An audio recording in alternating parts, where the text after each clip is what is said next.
El siguiente programa fue declarado de interés por la Honorable Cámara de Diputados de la Provincia de Santa Fe.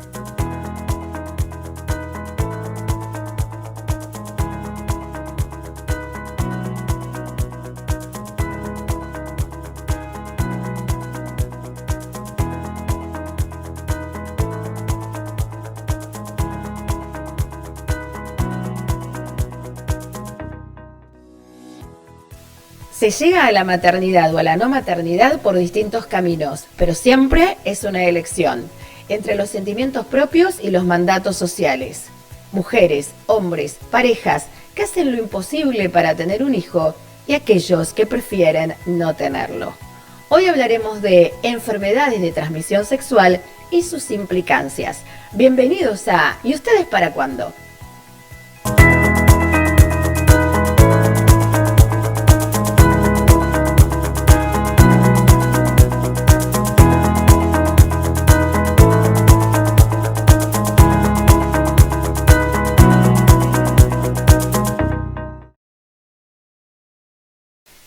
¿Cómo les va a todos? Bienvenidos a un nuevo capítulo, como siempre, cada semana mostrándote alguna temática en particular en todo lo que refiere a este camino, ¿no?, de elección por tener un hijo, como también aquellos que eligen no tener, siempre aceptando cada postura como válida. Y hoy nos vamos a meter de lleno en una cuestión muy particular que quizás puede tener también sus implicancias en lo que es luego, ¿no?, el deseo de concretar la maternidad y o paternidad. Por eso vamos a conversar con ella, que ya ha estado en muchísimas oportunidades aquí a nuestro programa, siempre dilucidando muchas situaciones importantísimas dentro de este tema. Así que es de la ciudad de Rosario, es profesional, médica, además de ser especialista en obstetricia, también es especialista en ginecología. Le presento a la doctora Paula López Breccia. ¿Cómo estás, Pauli? Bienvenida.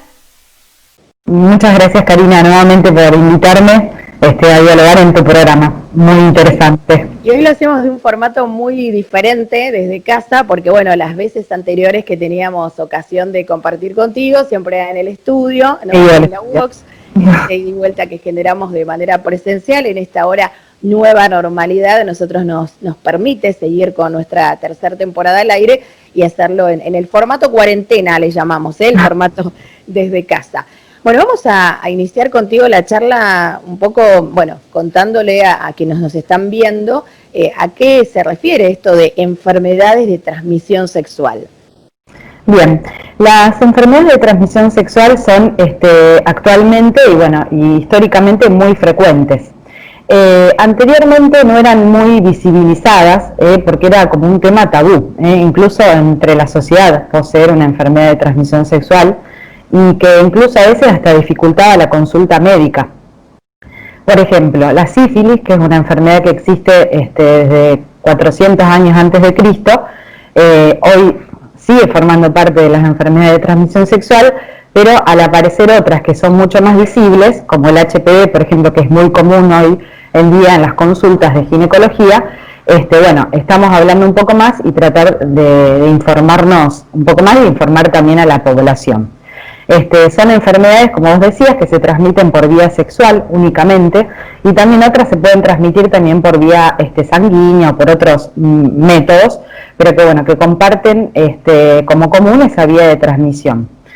Y que lo más importante es que tienen implicancias muy graves a veces en la vida de la persona que padece una enfermedad de transmisión sexual, y también en su descendencia, o sea, pueden ser deleterias en el embarazo, en el neonato también, en el bebé, y también en la pareja de la paciente. Entonces, a veces no se trata solo de casos individuales, sino que a veces implican otras personas y otro tipo de tratamientos y de seguimientos y de consecuencias también.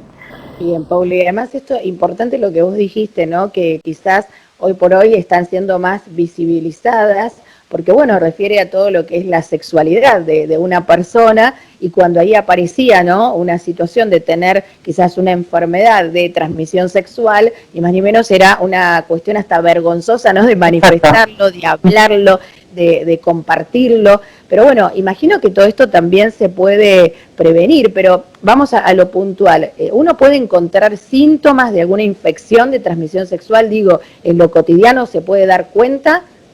Habitualmente sí, la mayoría de las infecciones de transmisión sexual dan síntomas, por ejemplo, tanto en mujeres como en hombres, pueden notar cambios, digamos, en la mujer en el aspecto del flujo vaginal, pueden aparecer lesiones en piel, tanto en hombres como en mujeres, que nos pueden alertar y que eso debe motivar la consulta con el ginecólogo.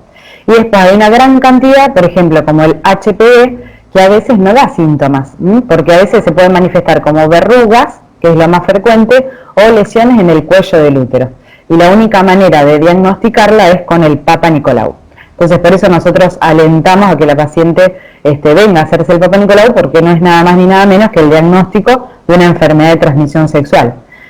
Muchas veces uno nombra el HPV y lo primero que nos preguntan es cómo se transmite, y se transmite por vía sexual. Entonces, bueno, eso implica la pareja, un seguimiento, a veces hasta problemas de pareja ante un diagnóstico, y bueno, es un abordaje un poco más complejo que la simple consulta de venir a hacerse un Papa Nicolau, por eso es importante hacer la consulta.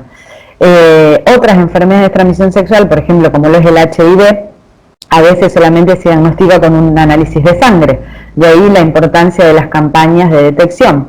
Se cree que, digamos, entre un 10 y un 30% de la población mundial es portadora de HIV y no tiene el diagnóstico, porque hoy en día la enfermedad se cursa casi, te diría que asintomática, pero bueno, es muy importante ante un eventual contacto que tenga esa persona, por el riesgo de contagio, obviamente.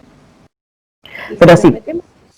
En esto que vos decías, ¿no? En el virus de papiloma humano, el HPV, esto tiene que ver con una cuestión también de prevención que uno pueda llevar adelante, digo a modo también de informar y de concientizar. Quizás hay personas que hoy recién toman conocimiento de esto, a partir de qué edad uno tendría que ya tomar ciertos recaudos, ¿no? Para no contagiarse. Exacto, tu pregunta es muy interesante. La mayoría de las enfermedades de transmisión sexual tienen prevención, y la prevención es lo más importante. La prevención primaria, que es lo que nosotros podemos hacer para evitar esa enfermedad, es la educación sexual. Y la educación sexual, como sabemos, hoy en día ya está incluida desde épocas iniciales de la escolaridad, y es muy importante que eso exista, porque es una de las pocas herramientas que tenemos. Y después existen otras medidas preventivas más específicas para, por ejemplo, para el HPV, como es la vacuna, que por suerte en nuestro país, desde el 2006-2007 que ANMAT aprobó las vacunas, las tenemos disponibles, y son vacunas que lo que hacen es prevenir que ese HPV que la paciente adquiere, por ejemplo, a los 16 años, que no se entera porque no da síntomas, que viene a hacerse el Papa Nicolau, que le da negativo, pero que a veces puede tener una cepa HPV que persiste y que puede con los años dar cáncer de cuello de útero. Entonces la vacuna no es nada más ni nada menos que una prevención del cáncer de cuello de útero, que es muy importante. Pero fundamentalmente las medidas preventivas son esas, la educación sexual y la vacunación. Y después, obviamente, como prevención secundaria, o sea, para diagnosticar la enfermedad antes de que dé síntomas, es la prueba de Papa Nicolau que hacemos en el consultorio, porque ahí detectamos si hay algún cambio por HPV. Bien, o sea que lo importante siempre, la recomendación es esta visita periódica, ¿no? Habitual al especialista, al ginecólogo, como para que también se puedan realizar todo este tipo de estudios. Digo, más allá de toda la prevención, bueno, ya si es necesario, detección temprana, ¿no? Y empezar con todo el tratamiento paliativo. ¿Hay infecciones de transmisión sexual que solo afecten a un solo sexo? Digo, enfermedades que solo afectan a los hombres, enfermedades que solo afectan a las mujeres, ¿o esto es común para ambos?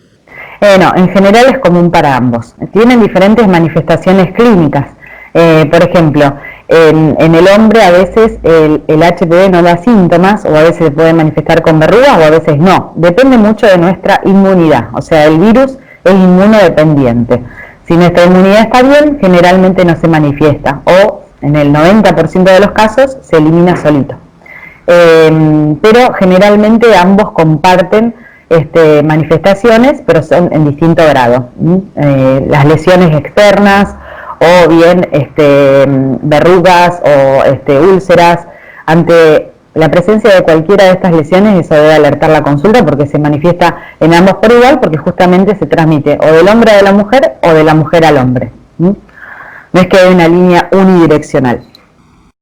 Con todo lo que eso también trae como consecuencia. Y Paula, antes hablábamos, ¿no?, de las implicancias que tienen estas enfermedades, quizás después en el camino de aquellos que eligen tener un hijo, ¿no? Sobre todo, bueno, hablemos puntualmente, estas enfermedades o cuáles de estas se logran curar y cuáles no, porque en definitiva, bueno, eso va a quedar en nuestro cuerpo y tarde o temprano vamos a tener quizás una consecuencia que no esperábamos, por eso siempre es importante la prevención, ¿no? Pero ¿algunas tienen cura y otras solo tratamientos? Bien, generalmente, o sea, las, digamos, más prevalentes, o sea, como lo es el HPV que hablábamos recién, suele tener cura, con nuestra inmunidad. O sea, ¿qué quiere decir eso? Si nosotros adquirimos HPV y en el transcurso de los 2 años nuestros anticuerpos lo eliminan del cuerpo, o sea, de nuestras células, quiere decir que estamos curados de HPV. La persistencia del HPV en este caso, por ejemplo, en el cuello del útero, hace que aumente el riesgo de tener cáncer de cuello de útero. Pero eso va a depender fundamentalmente de nuestra inmunidad. Lo mismo pasa con otras enfermedades de transmisión sexual de causa, o sea, viral, por ejemplo. Las hepatitis también son de transmisión sexual, en el caso de la hepatitis B, y generalmente, o sea, no es una patología que tenga cura, sino que requiere también de un seguimiento, de un tratamiento antiviral. El HIV también, o sea, son enfermedades que generalmente, o sea, quedan hospedadas en nuestro sistema inmunitario, pero que hoy en día, por suerte, se cuenta con fármacos que son suficientes para tener cargas virales bajas y tener un nivel de vida aceptable, igual que una persona que no lo tiene. Distintos son la sífilis, por ejemplo, u otras enfermedades bacterianas que existen tratamientos antibióticos y que se curan definitivamente. Pero todas comparten la vía de transmisión. El diagnóstico depende obviamente cuando uno hace la consulta del especialista, el tratamiento del seguimiento también, pero generalmente tratadas a tiempo tienen buen pronóstico, no tratadas a tiempo y no tratadas no tienen buen pronóstico. Claro, exacto, como eso importante de destacar, ¿no? Y además me parece valioso esto que decías al inicio, ¿no? Como hoy hay mayor información ya desde temprana edad, digo, los jóvenes hoy tienen acceso a mucho de lo que ahí circula, ¿no?, a través de internet, con todos los cuidados que esto también merece, porque el señor Google presenta de todo, ¿no?, cuando uno empieza a indagar. Pero lo importante acá es que esto se hable, ¿no?, que no sea un tema tabú, sobre todo dentro del mismo contexto familiar, que haya la posibilidad también de expresar cuando se tiene algún tipo de sintomatología, bueno, que no está siendo la habitual, como para recurrir al profesional, ¿no?, idóneo, y que, bueno, que se pueda llevar adelante un tratamiento, ¿no?, que esto es lo importante. Y antes también preguntábamos si, o mejor dicho, queríamos hablar sobre las implicancias que esto trae en aquellos que después van a recurrir al deseo de tener un hijo, ¿no? Si esto afecta también a la reproducción, Paula. Exacto. La mayoría puede tener también implicancias en el embarazo y en el recién nacido también. Por eso, hoy en día, como métodos de screening, o sea, de control, a una mujer que piensa buscar un embarazo, se le hace una serie de estudios para descartar la presencia de estas enfermedades.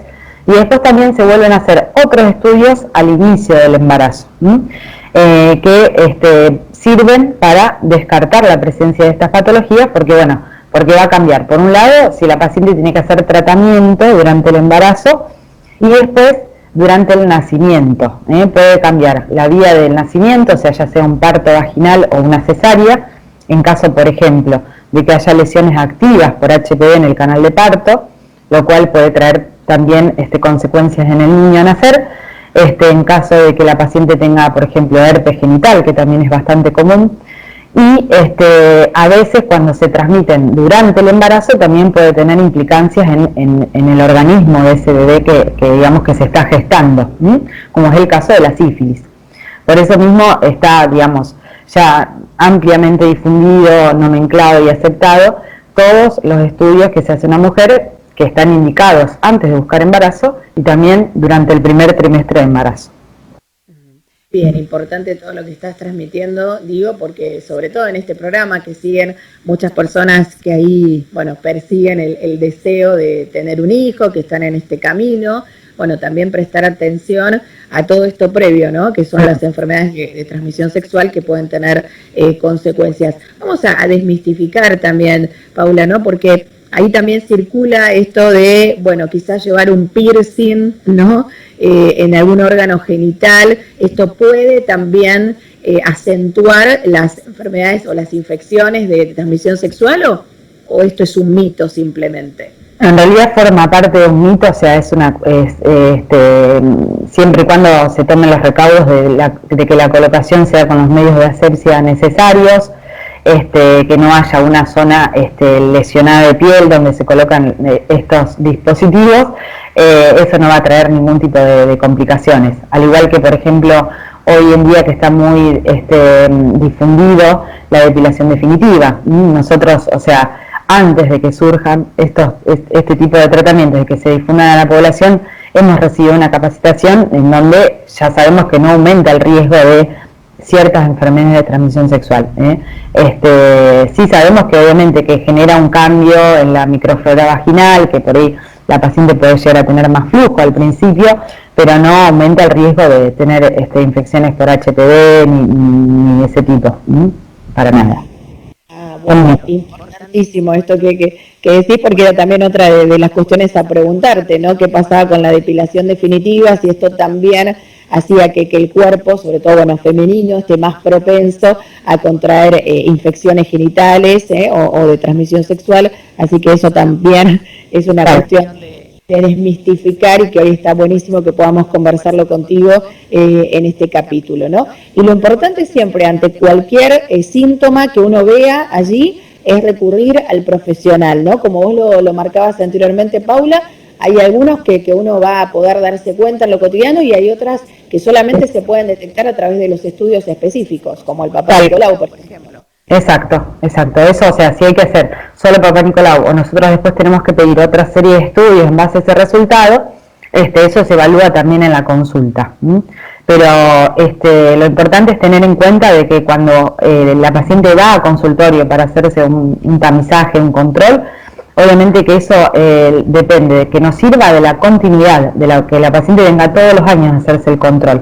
Porque si uno opta por hacerlo cada 3, 4, cada 5 años, que son los métodos que en Argentina tenemos disponibles, en realidad, o sea, la tasa de detección no mejora y no aumenta, porque digamos la eficacia, por ejemplo, del Papá Nicolau está dada por hacerlo todos los años, no es para hacerlo cada 3 a 5 años. A veces hay lesiones silentes o latentes que no se manifiestan un año y se manifiestan al año siguiente. Entonces lo ideal es que si vamos a hacer un método de tamizaje básico, es hacerlo todos los años. Después, hay otras tecnologías que son nuevas y que están disponibles hoy en día, como lo son los test de genéticos de HPV, que habitualmente si son negativos, o sea que quiere decir que no hay ni silente, ni está escondido en ningún lugar, nosotros podemos diferir el control en 3 a 5 años. Pero mientras sigamos haciendo Papá Nicolau en nuestro país, sí debemos hacerlo todos los años, y desde el inicio de la vida sexual.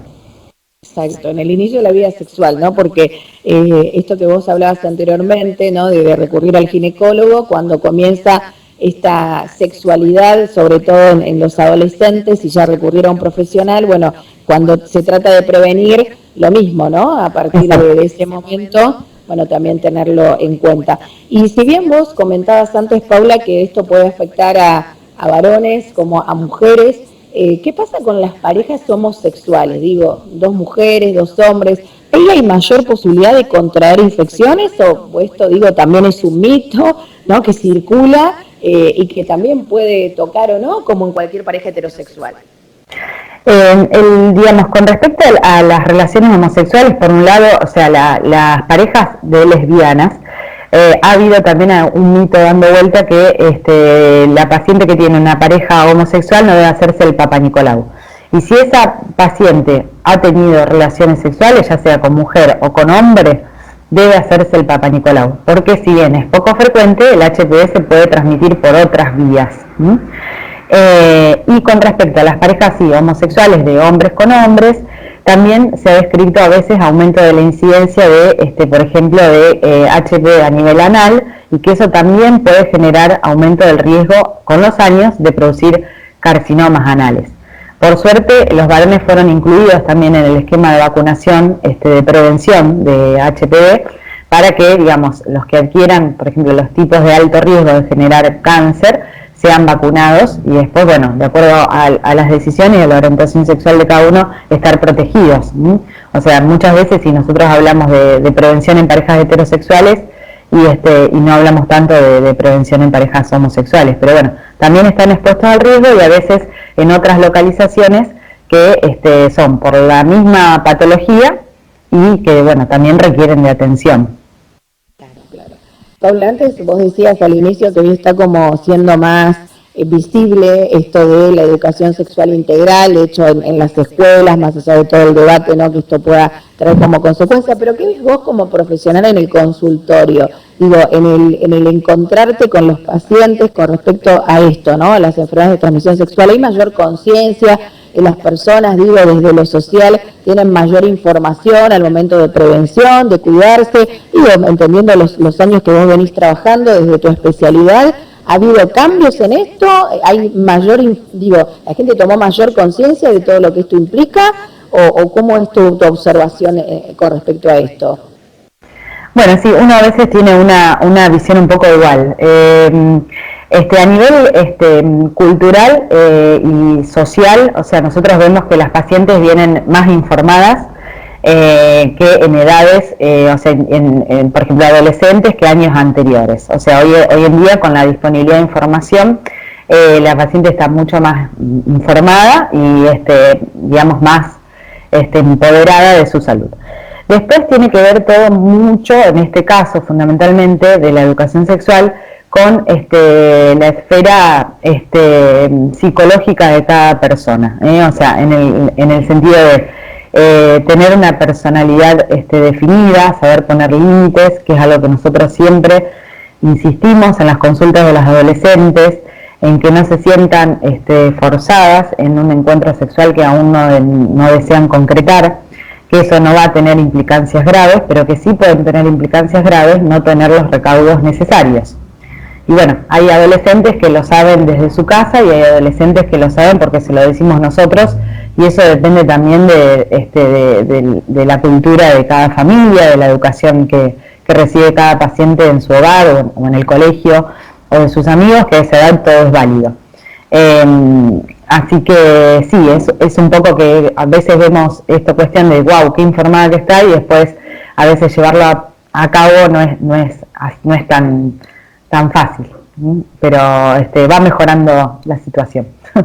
Bueno, que es lo importante, ¿no? Sobre todo te preguntábamos porque sabemos que las nuevas generaciones vienen así, bueno, voy a utilizar la frase más open mind, pero claro, más allá de toda esta información que puedan tener, ¿qué pasa después en la práctica, ¿no? Y en lo cotidiano y en sus vidas. Bueno, Pauli, como siempre, un placer que hayas formado parte de este capítulo, ¿no? Que tuvo que ver con tanta información, con concientizar, no solo para aquellos que están en la búsqueda por tener un hijo, sino en definitiva para todos, ¿no? Puntualmente quizás para aquellos que sí están en este camino y que, bueno, entendiendo que todas estas enfermedades de transmisión sexual a veces pueden tener también esas consecuencias no deseadas, ¿no? Y lo importante siempre es la prevención, ¿no?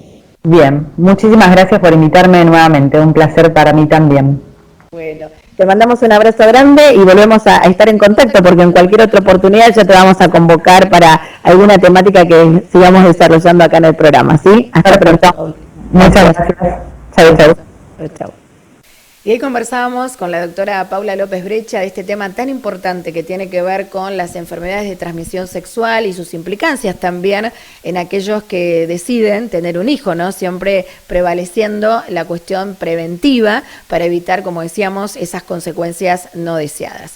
Bueno, gracias por acompañarnos como siempre cada semana aquí en este programa tan particular que tiene que ver con seguir mostrando todas aquellas cuestiones que aparecen en el camino de los que deciden tener hijos como también de aquellos que deciden no tenerlos. Siempre también te invitamos a que no solo nos acompañes, sino también a que puedas hacernos llegar tus propuestas, tus comentarios, algunas temáticas que también te parezcan interesantes para poder desarrollar en los próximos espacios que generamos aquí en conjunto cada domingo a partir de las 7 de la tarde desde acá y hacia el mundo, llegando a través de nuestras redes sociales donde también puedes participar activamente de alguna o de otra manera. Soy Karina Bimonte y los espero en el próximo ¿Y ustedes?